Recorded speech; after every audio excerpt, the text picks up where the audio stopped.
Mealing has called for an investigation into the police department.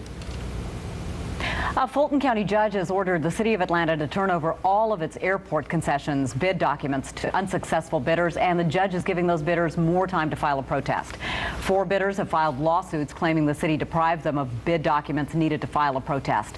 Senior I-Team reporter Dale Russell was in court yesterday and has the latest.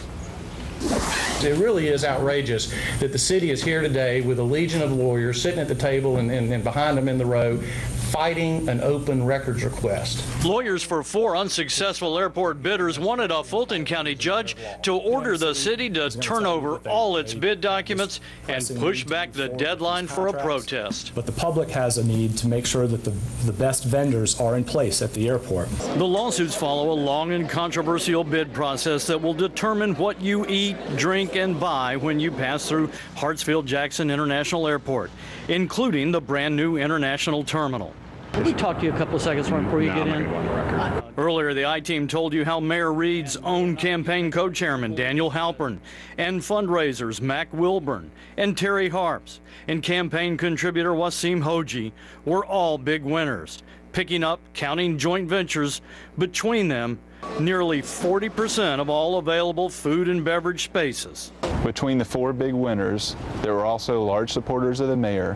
They'll receive $1.38 billion out of the $3 billion revenue that's projected for 10 years. Common Cause is a government watchdog group. Director William Perry has raised concerns about the perception that big political contributors were also big winners. And we're accusing no one of wrongdoing, but when there's that level of coincidence, the process needs to be examined. This contract ought not to go forward. In court, lawyers, including former Attorney General Michael Bowers, told a judge when they asked for bid documents under the Georgia Open Records Law, all the city gave them was a portion of the files and heavily redacted. All we want to do is get the records, look at it, get a fair shot to make a protest. The balance of equities just does not stack up to equal stopping this important process that's so critical to this economy, to the region, to the taxpayers, and to the world. But city attorneys insisted they turned over thousands of pages of documents, including the ones put out for public inspection at City Hall. And they said they're working on getting the rest of the documents to the vendors. City attorneys insisted if the bid process is delayed, the city will face real harm. With the reputation of the city being harmed, when people coming from all around the world arrive to a terminal where they can't get food and beverage, and there's either construction going on or dark, empty, fallow outlets. That was Dale Russell reporting.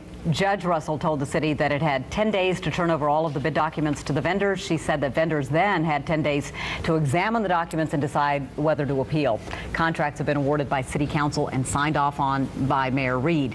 Judge Russell said that the city can continue negotiating with the winning bidders, but not to sign any contracts without letting the plaintiffs know. 8:09 is your time.